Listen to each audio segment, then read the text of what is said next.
Pas d'épisode ce dimanche. Oui, c'est officiel. Et si vous adorez un dimanche à la campagne, cette annonce va forcément vous toucher.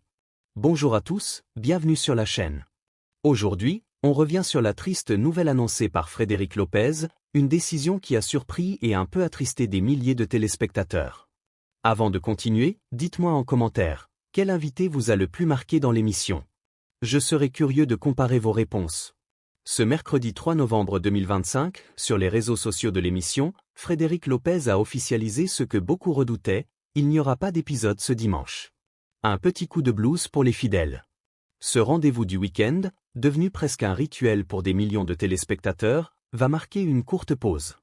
La bonne nouvelle, c'est que l'émission reviendra le 4 janvier. Et pas avec n'importe qui, Catherine Jacob, Frédéric François, Yann Couvreur.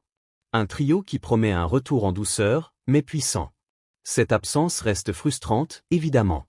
Parce qu'un dimanche à la campagne n'est pas une simple émission, c'est un moment suspendu, une bulle hors du temps. Chaque dimanche, Frédéric Lopez crée une atmosphère unique, bienveillante, presque intimiste. Les invités s'y livrent comme nulle part ailleurs.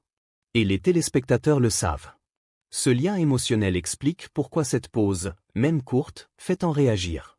Le 23 novembre encore, un moment de télévision a profondément touché le public. L'humoriste Thomas Angelvis s'est souvenu de ses débuts, très loin des salles pleines. Il raconte cette soirée où seulement 4 spectateurs sont venus. Oui, 4. Il les regarde et leur dit, on est au complet. Vous voulez que je joue? Sinon je vous reprogramme la semaine prochaine. Mais leur réponse l'a bouleversé. Bah non, nous on est là. On a envie de rire. Il joue. Et ce qui devait être un échec devient un souvenir précieux. C'était peut-être l'un de mes meilleurs moments.